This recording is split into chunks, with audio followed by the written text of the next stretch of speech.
Bonjour et bienvenue dans cette nouvelle vidéo support de formation Excel où nous allons travailler aujourd'hui la fonction sous-total.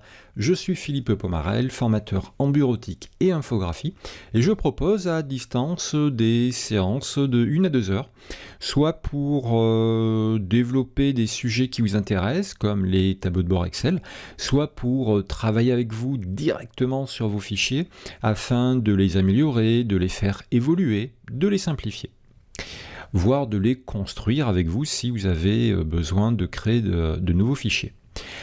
Allez, la parenthèse est fermée. La fonction sous-total, à qui s'adresse-t-elle?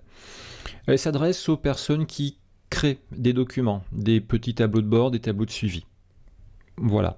Elle s'adresse à des personnes qui connaissent déjà ce qu'est une base de données dans Excel. Techniquement, elle n'est pas excessivement dure. Il faut juste savoir qu'elle existe et à quoi elle peut servir. Voilà, je vous ai mis un fichier qui est en libre téléchargement sous la vidéo, c'est gratuit. Dans ce fichier, vous avez deux exercices, le club de boxe et le CA 2020. Je vous ai mis ces deux documents, club de boxe et CA 2020, ici. C'est sur ces deux premières feuilles que nous allons travailler. Vous avez également la feuille numéro de fonction, j'y reviendrai un peu plus tard, et la feuille club de boxe et CA 2020 qui sont corrigées, qui ont été faites. Alors, à quoi sert la fonction sous-total? La fonction sous-total nous sert à calculer automatiquement des agrégats. Un agrégat, c'est une somme, une moyenne, un minimum, un maximum, par exemple, avec une mise à jour automatique dès qu'on va filtrer le tableau. Je m'explique. Ici, je suis sur la correction du premier exercice.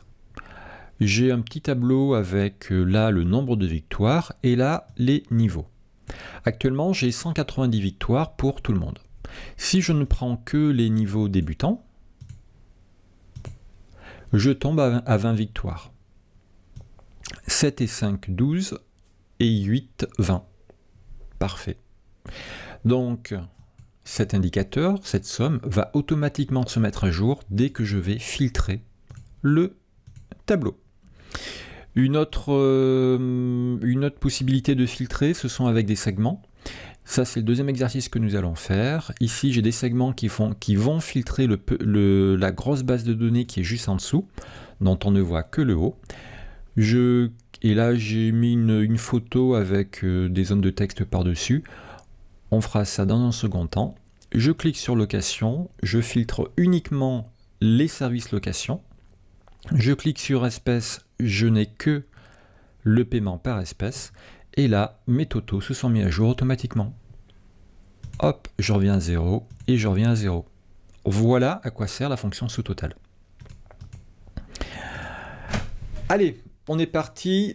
Alors, dans cette feuille club de boxe, nous avons le numéro de la licence, le genre, l'âge de la personne, son poids, son niveau et ici le nombre de victoires. On aimerait avoir ici le nombre de victoires automatiquement en fonction des filtres, si on est amené à filtrer le tableau. Alors, dans un premier temps, là, j'ai une base de données, j'ai un petit tableau qui est complètement brut. Enfin, complètement brut, presque. Il n'y a pas de ligne vide, il n'y a pas de colonne vide, il n'y a pas de cellules fusionnées, il y a un titre sur chaque colonne. C'est une base de données, très petite, mais c'est une base de données. Les couleurs ont été mises manuellement, je n'ai pas utilisé la commande mettre sous forme de tableau. Les filtres également, ici, ont été mis manuellement. Alors, les filtres, pour les ajouter, on clique quelque part dans la base de données, je vais dans l'accueil, ici, j'active les filtres, ou pas. Je désactive et j'active. Voilà, il n'y a pas de sélection à faire, voilà, c'est direct. Il suffit d'avoir cliqué dans la base de données au préalable. Alors, la fonction sous-total, dans un premier temps, eh bien, il se peut que vous l'ayez déjà rencontrée. Il se peut même que vous l'ayez faite sans le savoir. Je m'explique. Si je veux ici le total des victoires, il me suffit de faire la somme et de sélectionner tout ça. Si j'y arrive. Voilà. J'ai une somme tout à fait classique. Par contre, si mon tableau est déjà filtré et que je fasse, par exemple, je veux que les novices, et que je fasse une somme alors que mon tableau soit déjà filtré, je me mets ici, je clique sur somme, et regardez ce qui se passe. Je n'ai pas la fonction somme. J'ai la fonction sous-total avec le paramètre 9 qui veut dire somme. Mais en tout cas, ce n'est plus la fonction somme. Ok? Donc il se peut que vous ayez déjà fait cette formule. Et là, ce qu'il ne faut absolument pas faire, c'est faire la formule alors que le tableau est filtré. Pourquoi? Parce que là, si je fais la somme de ça, je fais la somme de H7 jusqu'à H17. Ce qui veut dire que quand je vais remettre tout mon tableau, eh bien je n'aurai la somme que de là à là. La somme ne va pas prendre tout. Conclusion, moi la fonction sous-totale, je vous recommande de la faire manuellement, d'aller la chercher. Et petit 2, faites la fonction sous-totale alors que votre tableau est entier. Surtout, ça va éviter beaucoup d'erreurs. Allez, on est parti, je suis ici, alors vous pouvez taper dans FX, vous pouvez la taper au clavier également. On va chercher notre fonction sous-total, sous.total. Allez, dans un premier temps, on me demande le numéro de la fonction. Alors, ça va de 1 à 12, je crois, ou de 1 à 11. Moi, j'en connais deux par cœur, simplement parce que ce sont les deux que j'utilise. Le 1, ça fera la moyenne. Le 9, ça fera la somme. Voilà.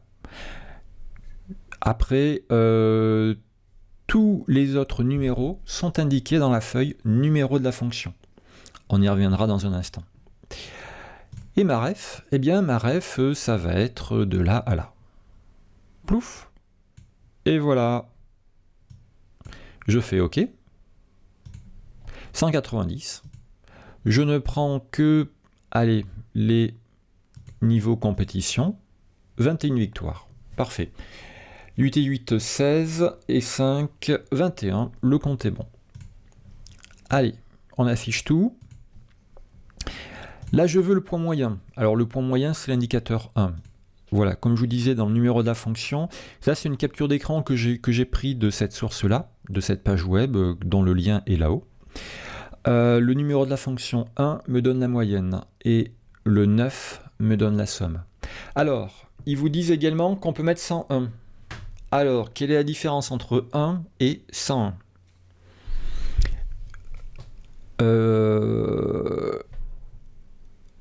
Si je mets 1, 2, 3, 4, peu importe jusqu'à 11, cela va inclure les lignes masquées manuellement. Alors attention, je ne dis pas quand je prends un filtre, là, les lignes, par exemple 9, 10, 11, 12, ne sont pas masquées, elles sont filtrées. Voilà, ça c'est un vocabulaire d'Excel qui est un peu rigoureux. Là, les lignes que je ne vois plus ont été filtrées. Elles n'ont pas été masquées manuellement. Le masquage manuel, c'est quand vous faites clic droit, masquer, ou format, masquer les lignes. Voilà. Donc si vous êtes amené à masquer manuellement des lignes, eh bien, si vous tapez 1, les lignes masquées, ces valeurs masquées, vont être prises en compte.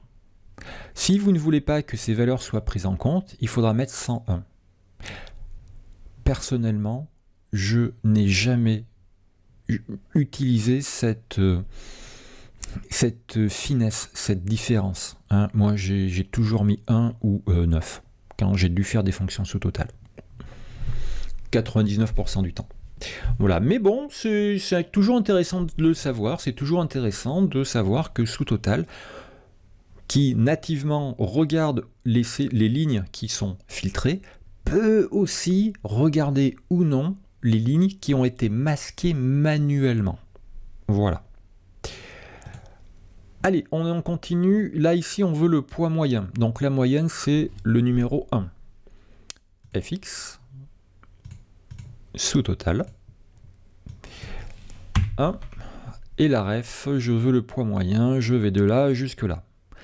Alors là, c'est vraiment du b.a.-ba que je fais, hein. Jamais dans la vraie vie, il faudrait sélectionner comme ça. On verra comment faire avec le deuxième exercice. Poids moyen 76. L'âge max. Alors là, par contre, le max, c'est 4, 3. Oui, c'est 4. Max, ici, la valeur 4. Allez, on est reparti. On veut l'âge maximum. FX, sous-total, référence 4. Pardon, fonction 4. Référence. La colonne âge. Parfait. Je fais OK. Eh bien, écoutez, c'est pas mal. Si je filtre, si je ne veux que les hommes. Quick. Que les hommes classiques. Toc. Ben écoutez, 11 et 19, ça fait bien 30. Le poids moyen entre 86 et 85, entre 87 et 85, ça fait bien 86. Et l'âge moyen entre 28 et 30, 9, ben ça fait, là il me dit 33,5. Ah pardon, c'est l'âge maximum, excusez-moi. Ben oui, le max c'est bien 39. Ok, donc tout ça fonctionne. Si vous voulez retourner à votre tableau d'origine, on va faire effacer. Toc. C'est bien plus rapide que de passer colonne par colonne. Alors, ça c'était du b.a.-ba, de la prise en main. Maintenant, mise en application, et on va utiliser une méthode de travail beaucoup plus rigoureuse, beaucoup plus productive.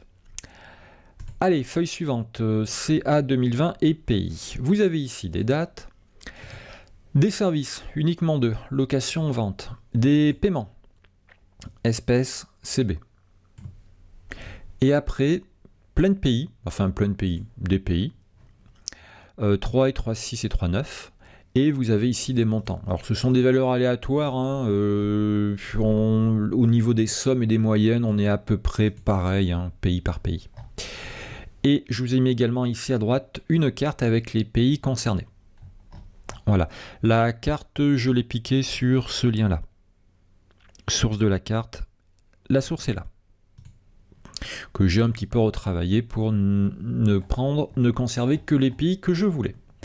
Alors, la base de données ici est beaucoup plus importante. On a 2800 lignes, mais elle est tout à fait correcte, hein. Pas de ligne vide, pas de colonne vide. Un titre sur chaque colonne, pas de cellules fusionnées. Alors, dans un premier temps, je vais me mettre quelques lignes au-dessus, qui va me permettre de faire ceci. Hein, toute la partie visualisation qui se trouvera au-dessus. Je veux une dizaine de lignes. Je prends ici une dizaine de lignes. Attention, je ne prends pas des cellules. Je prends les lignes. CTRL plus pour insérer des lignes. Il a vu que j'avais 10 lignes sélectionnées. Il m'en met 10. Ensuite, ça c'est une base de données, donc je clique dedans. Mettre sous forme de tableau. Allez, toc. Mon tableau comporte des en-têtes, oui. Voilà. Il y a du blanc, il y a du noir. On va homogénéiser tout ça. Allez, on va tout mettre en blanc, par exemple. Ici, il me faut des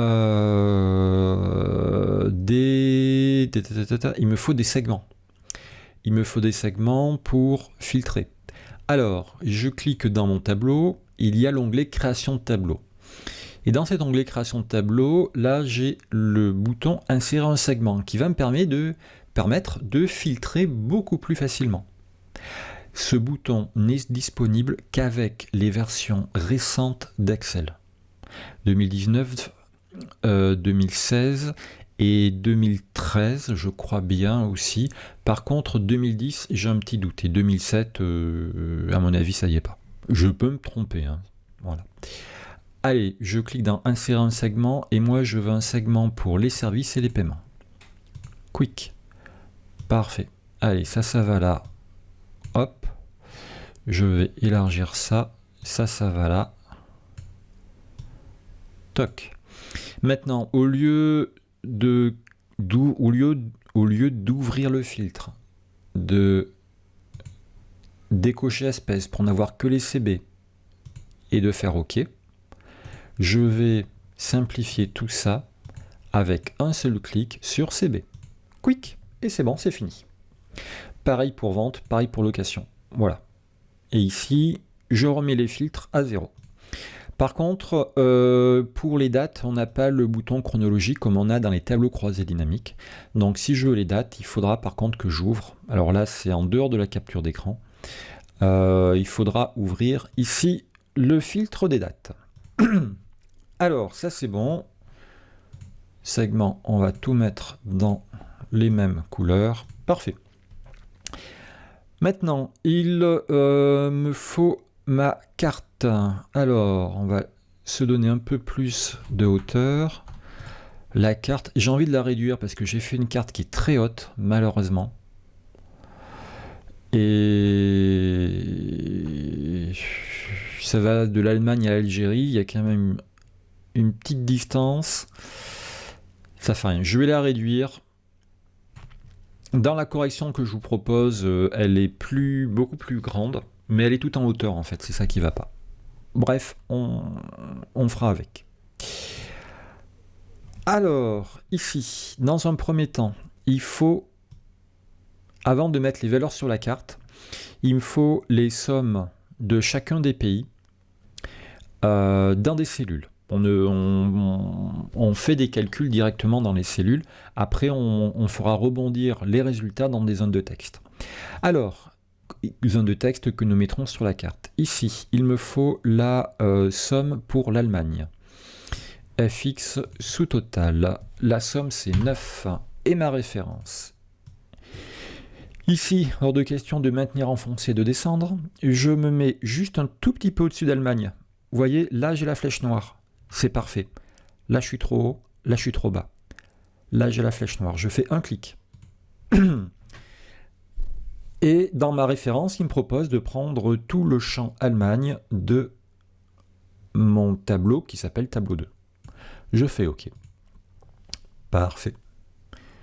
Je peux éventuellement me mettre en monétaire sans décimale. OK. Et puis, bah, il me suffit de recopier à droite. Voilà. Impeccable.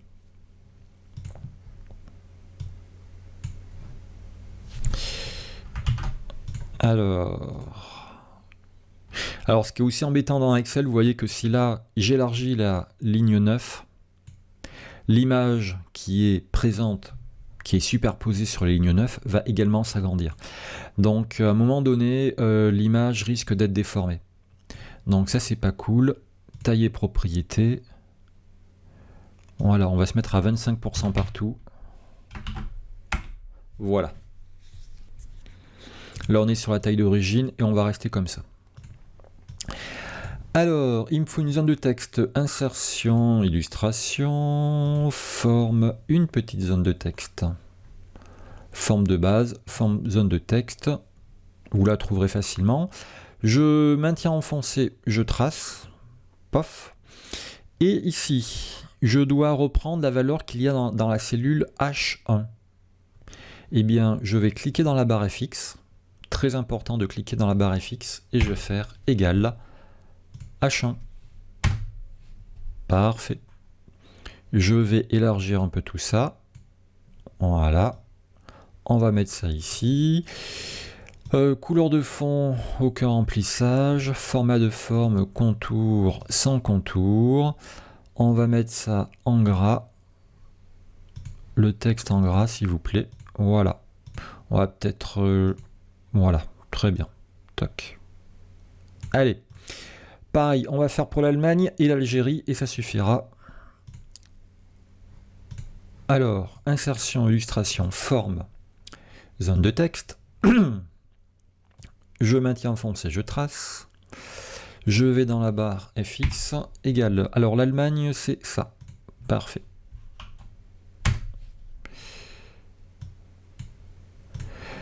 Allez, je prends ça, un petit coup de pinceau et je me mets là. Quick, voilà. Ça ira plus vite comme ça. Et pour Algérie, on peut faire un copier-coller de la zone de texte. Hein. C'est possible. Allez, zone de texte ici. Je maintiens enfoncé. Pop,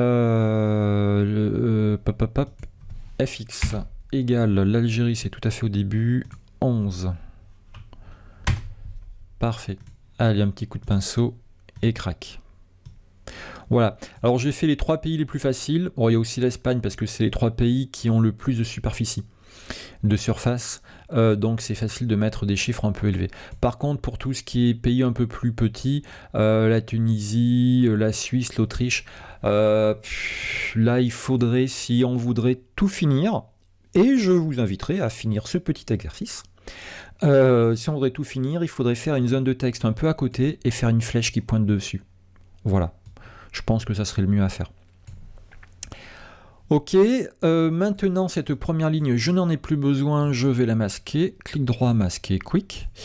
Et puis maintenant, si je clique sur location, eh bien je n'ai que les lignes qui concernent la location dans mon tableau. Le tableau est filtré et les valeurs se mettent à jour automatiquement. Bingo. Voici comment, grâce à la fonction sous-total, on va pouvoir faire des tableaux de bord. Alors ici c'est des cartes parce que j'aime bien ce système de mettre des zones de texte associées à des valeurs. Mais sinon pour des petits tableaux comme ça, c'est aussi également très utile. Voilà, bah écoutez, j'espère que vous avez pu prendre en main cette fonction sous-total. Souvenez-vous, 1 c'est la moyenne et 9 c'est la somme. Voilà, grosso modo, c'est vraiment ces 2 valeurs qu'il faut retenir. Les autres, min, max, on peut s'en servir. Produit, c'est déjà beaucoup plus rare. Écart-type pondéré, variance pondérée, c'est vraiment pour ceux qui font des statistiques descriptives. Voilà.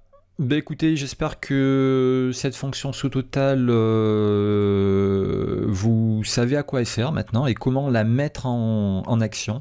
Souvenez-vous, ne faites jamais une fonction sous-total alors que le tableau est filtré. Et je vous inviterai énormément à toujours mettre vos bases de données avec la commande mettre sous forme de tableau. N'hésitez pas à me dire si vous avez apprécié cette vidéo, si vous avez appris quelques petites choses, si vous avez pu bien travailler sur ce fichier. N'oubliez pas qu'aucune vidéo ne remplacera une vraie formation, qu'elle soit en face à face ou à distance, mais avec quelqu'un qui pourra répondre à vos questions et vous corriger et vous motiver. Merci encore, à très bientôt.